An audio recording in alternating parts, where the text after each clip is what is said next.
Welcome on into WFRV Plus Sports Night. Favorite part of the day, favorite part of the night, everyone. Cameron is there with you per usual on this Thursday. This is the final WFRV Plus Sports Night of the week, and maybe we get some more clarity on the Packers coaching situation by the end of the week or sometime next week. But right now, by the time we are recording this, there is no clarity. Matt LaFleur has not gotten his contract extension, and all we really do know is defensive coordinator Jeff Hafley most likely out the door. The Steelers just requested to interview him. He's already gone through interviews with the Titans a couple days ago. Yesterday met with the Dolphins and former Packers vice president of player personnel and now Dolphins general manager John Eric Sullivan. And then today a meeting with the Falcons. And I mentioned the Steelers requested that interview. They're also meeting with him. I'm fairly sure today or tomorrow. Then the Cardinals still on that list. And gosh, why am I blanking on the other? Everyone wants Jeff Hafley. The Raiders. The Raiders are another team that Hafley has been requested to sit down for an interview for their head coaching vacancy. That means that six of the nine head coaching vacancies Hafley is interviewing for. And, you know, I think a lot of us thought that maybe the New York Giants were in play, but a lot of reports out there are saying that John Harbaugh and the Giants are finalizing a deal right now for him to be their next head coach. So Hafley most likely out the door. DeMarcus Covington, the defensive line coach, was the the defensive coordinator for the Patriots in 2024 after he was the D-line coach for 4 years prior. What served as the defensive line coach for the Packers, so kind of took a step back in his coaching journey when he went from the Patriots to the Packers. He was just requested for an interview for the open defensive coordinator position in Dallas. A lot of moving parts. But the one that hasn't fully tilted yet, Matt LaFleur, in the head coaching role, and if he will be extended or let go. I mentioned those reports stating that nothing has occurred yet. Well, those reports also saying both sides would still like to come to an agreement, but right now they have disagreements, and this is why it's taking a while in terms of money and the amount of years. And it doesn't surprise me at all. I mean, John Harbaugh's deal is not finalized yet, but I would assume the expectation is long-term in the year count and maybe upwards of $20 million a year, which means that Matt LaFleur will look at that and say, hey, you think Harbaugh's a successful coach? And I get it, he won a Super Bowl a dozen years ago, but my regular season coaching pedigree is almost as good as Harbaugh's in terms of average win percentage. So it'll be interesting. This is what I think. I think that, and again, this is me assuming, but at this point, we're just playing the assumption game, and we have been for the last week. I think that LaFleur's agents and he himself is putting forward a lucrative offer that he believes he deserves because of the success that he's garnered in Green Bay, albeit not in the playoffs. And I think the front office and the brass are counteracting with what the market is at for a guy like LaFleur, while LaFleur and his people are looking at what the market will be. Remember, there will be 9 new head coaches, and it might be 10. And by new, I mean on new teams. It might be 10 if Green Bay goes in a different direction. None of those dominoes have fallen. So it's not like LaFleur has a great gauge and his people have a great gauge on what the head coaching market is now. And I don't care if it's as a new head coach or returning head coach. I was talking about this with our sports office with Carson and Kyle the other day. Did Jordan Love deserve to be paid $220 million after only 1 year as the starter? And yes, he had an incredible back half of the season. Well, that's just where the market was for quarterbacks, to get paid $55 million a year. And if you didn't want to do that, another team was going to. I mean, you think what just happened with Tua Tagovailoa and the Dolphins, they just benched him toward the end of the season because he hasn't been performing, but they're already indebted to him by over $50 million because that's where the market is. If you pay a quarterback $45 million a year and he's really good and he's proven, all of a sudden you're disrespecting that quarterback. And unfortunately, we're at the point where market setting is a real thing. Based off what others do, that's how you should use your leverage. Hey, another team, remember there's 31 others, they might pay me $20 million a year. So why in the world would I stay if you're just giving me 15? So if you really want me, give me 18, give me 19. I'll take the the pay cut of what could have been for what is now. And I do think that LaFleur is in a situation right now where he has all the leverage. Now, the only leverage the Packers have is the fact that he still has 1 year left on his contract. Now, the brass has made it abundantly clear, new president and CEO Ed Policy, that he does not want LaFleur and even Brian Gutekunst. And we haven't even talked about Goody's possible deal. That's something that I think has flown past our heads. Is Ed Policy does not want either of those in the Packers organization on contract years, because then it becomes prove it. Then it becomes speculation. Then you got talk, and it's a distraction. Doesn't want a distraction. But you got to pay them what they're due, and what they feel like they're due is, in my opinion, what other coaches and teams and how they set the market.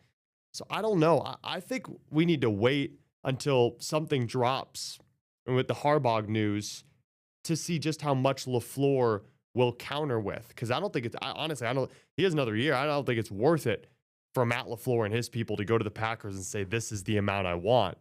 Especially because the Packers are automatically going to go lower if he hasn't seen where the market is set out for coaches in 2026. That's my thought process on this whole Matt LaFleur back and forth or lack of conversation with possibly still being the head coach of the Green Bay Packers or contract extension talks. We'll see where it goes. But that's my 2 cents. We're going to take a break on WFRV Plus Sports Night. And when we come back, we're going to talk about a situation in college basketball that just popped up. I was reading a lot about it over the last hour, delivered the report on our newscast. The NCAA releasing their findings in an investigation in which an indictment was sealed based off of a point shaving scheme, so betting. And now the NCAA, I think a lot of people are bargaining for them to get rid of prop bets because athletes are taking part in them, and then they get in trouble down the line. We're going to talk more about that on the other side.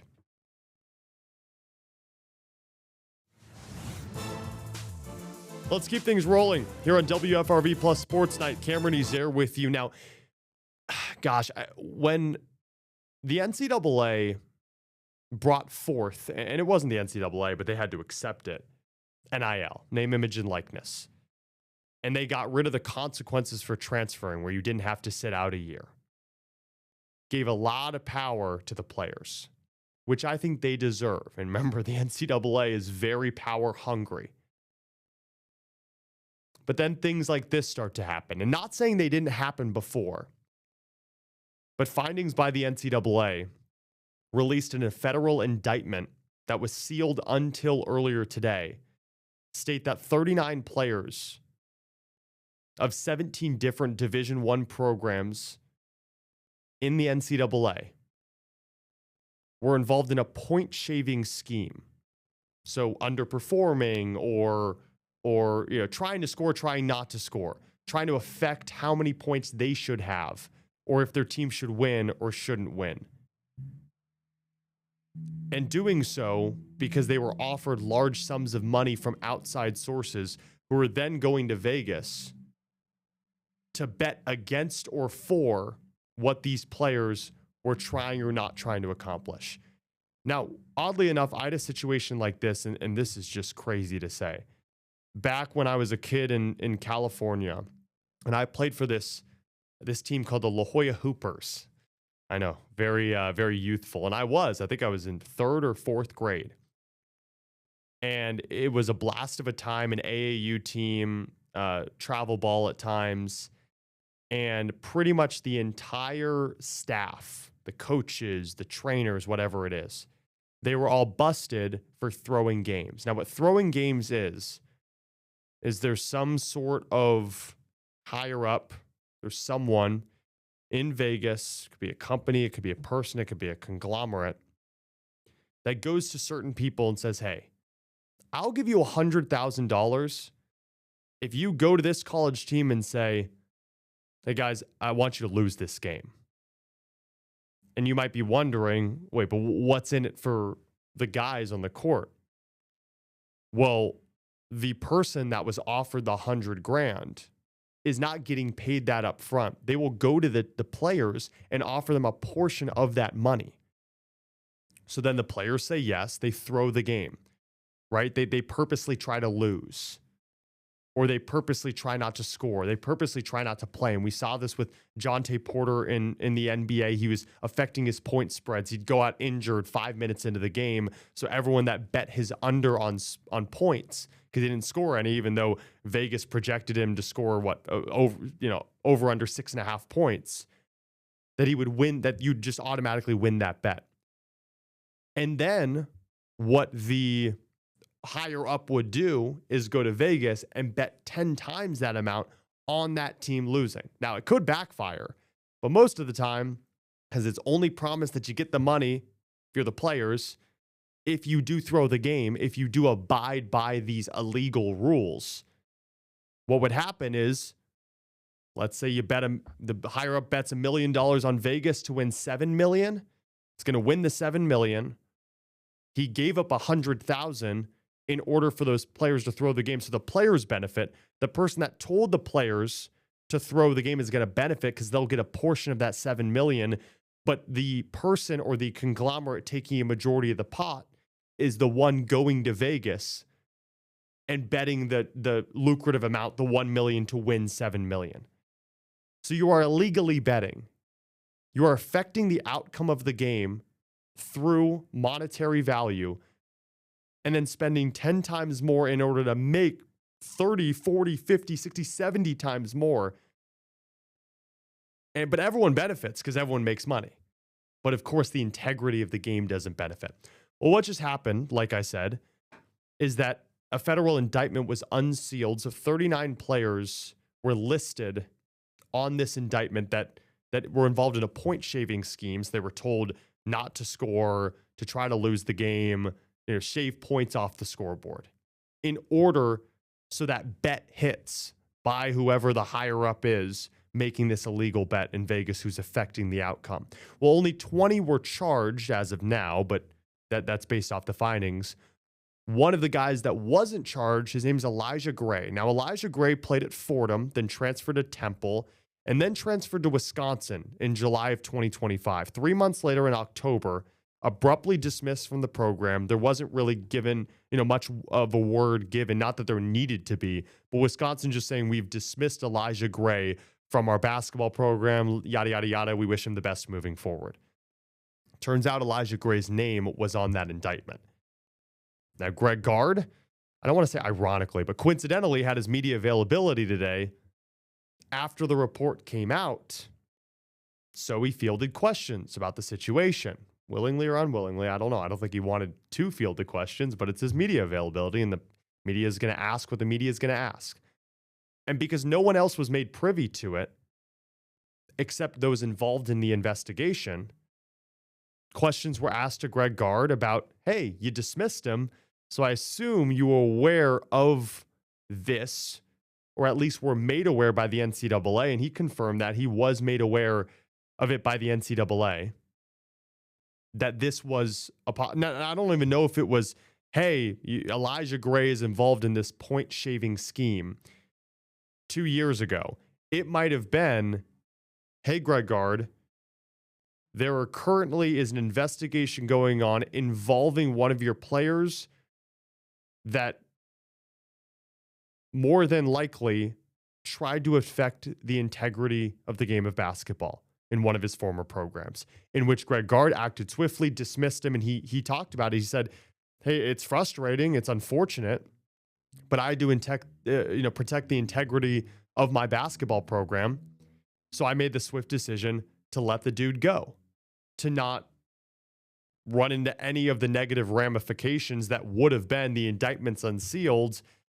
And he's still on the team, and now you got to get rid of him. But now people know why you got rid of him, and you didn't do your due diligence. Now it's impossible to actually do your due diligence. So Greg Gard made the right decision by letting him go, because if it's anything involving the integrity of the game, you don't want to be the coach that recruited a guy and kind of had an idea of this bad nature to him. So Gard did the right thing. And I think what he said about the transfer portal is something that should be the biggest point made. He said, you know the risk regardless of where someone comes from. You know the risk that you recruit this guy, you recruit the player, you recruit the person, but unless you're involved in the investigation, in which no one is because it's a federal investigation, the NCAA is involved, and they alerted Gard of this possible finding. But unless you are deep in the investigation and you know this name is brought up and it could be a real thing, how in the world would you be privy to the fact that this guy should not be a part of your program? Especially with how transfer portal rules work, where you can transfer with no consequence. You don't have to sit out a year. There doesn't need to be a waiting period. You get him, you sign him, he plays, bing, bam, boom. Next thing you know, he's only in your program for a year, he moves on. Right? The fragility of time in the NCAA in terms of who is in a uniform. This guy had been on 3 different programs, including Wisconsin. So maybe a question has to be asked about how you even delve deep into someone whose past is so vast. Right? It used to be, you know him from high school, you know his parents, you can kind of get a feel of who the kid is. If something pops up that you didn't know, well, you probably did your due diligence. But how in the world can you do your due diligence if you don't even know that there's an investigation out there on this kid and he's played for 2 other programs? So, you can only ask him or even ask the programs, why did he leave? And he didn't leave because of the point shaving scheme, or at least that's not information that we know. So, it's one of those sticky situations. And luckily the Badgers have, gotten better for it. They don't really have any bad apples on the team. Not saying that Elijah Gray is a bad apple, but he did accept, and it was in the indictment report, a bribe of $10,000 to $15,000 to underperform in a game a couple years ago when he was on Fordham, and maybe he's changed his ways, but the fact is he negatively affected the integrity of the game of basketball, in which it wasn't available to knowledge of the coaches that then recruited him, not just at Wisconsin. Remember, this guy played a year at Temple before he went to Wisconsin, but the investigation only then uncovered the facts when he was on Wisconsin. Gosh, it makes you sad because of so many of the great things we like about college basketball.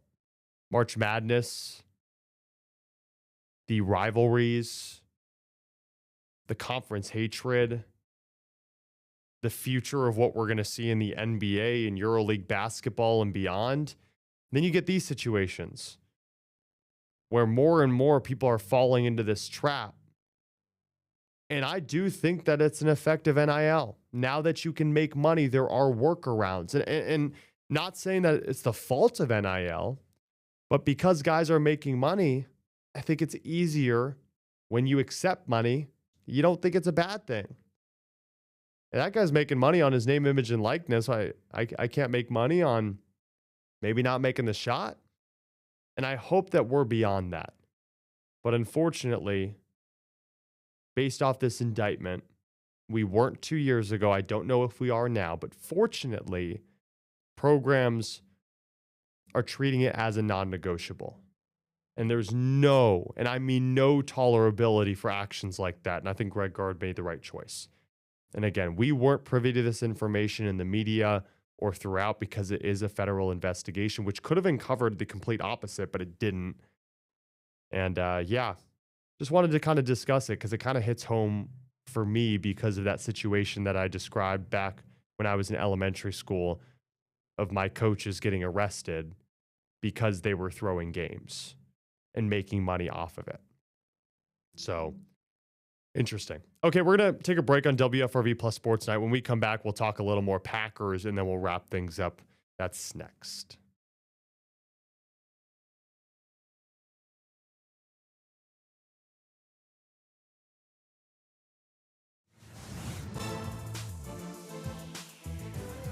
Okay, let's wrap things up. WFRV Plus Sports Night. I want to touch a little more on Jeff Hafley and what I think he's going to do, because this is sports talk at the end of the day. And right now, the conversation is between me and you watching, whoever you are. And I appreciate you sticking along and watching this far. Jeff Hafley is now in the running for 6 of the 9 head coaching jobs, or at least he's garnered requests or done the interviews for 6 of those 9. And he has a decision, because I do think that Jeff Hafley has a lot of leverage in this situation, knowing that he can come back and coach for the Packers if Matt LaFleur is extended. You got the Raiders, kind of a crapshoot.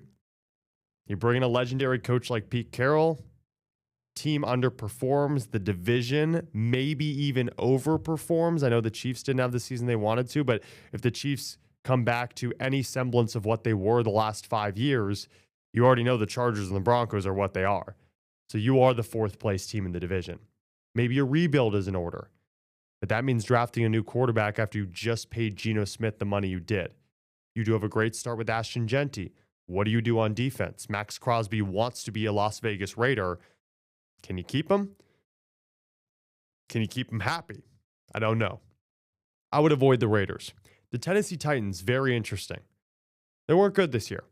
And that's the gosh honest truth, that they just were not good this year.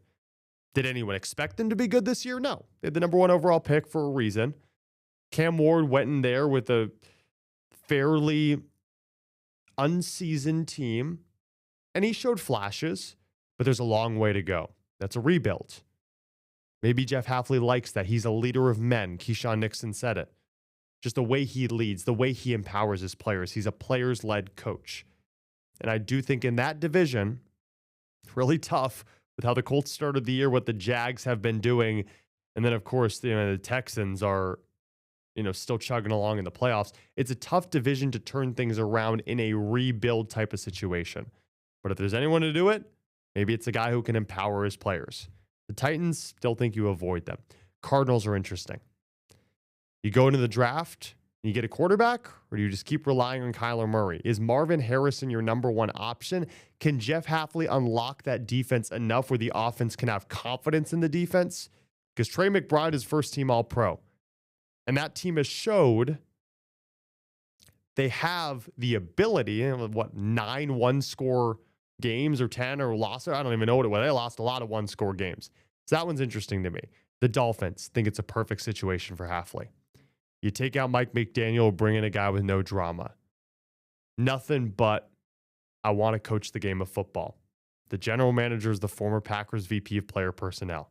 Just think that works out so well. I think the Dolphins would be a perfect fit for Hafley.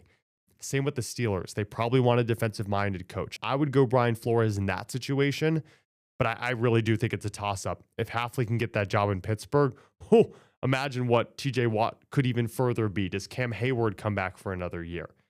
So that one's interesting. The 6th one before we wrap things up here on WFRV Plus Sports Night. Ooh, I think I lost it. Falcons. I think it would be great. I think the Falcons are a major upgrade. You see what they did toward the end of the season. I think they won 4 straight. Bijan Robinson is something. First-team All-Pro for a reason. Kyle Pitts is coming to his own top 10 draft pick. Is it Michael Penix? Is it Kirk Cousins? I think the struggle of the situation there is, can a first-year head coach in the NFL hire a great offensive coordinator if he is going to be the defensive-minded guy? Or does Jeff Hafley go back to his Boston College roots and maybe find a way to influence play calling, even though I think he'd hire an OC to do that? Because that Falcons defense, Jesse Bates and the lot, they're real good. And I think you can go into the draft and really bolster that mind of Hafley. So I think those top 3 spots for him, I don't think he gets the Steelers job, but Falcons and Dolphins, I think, are the 2 front runners for Hafley, outside of course, what Micah Parsons wants him to do, and everyone in that locker room, stay in Green Bay. Okay, that'll do it for WFRV Plus Sports Night. Thank you so much for tuning in, as you always do. That wraps up the week, and we'll chat more sports next week, hopefully when Matt LaFleur, there's a decision surrounding the head coach. We'll see you then.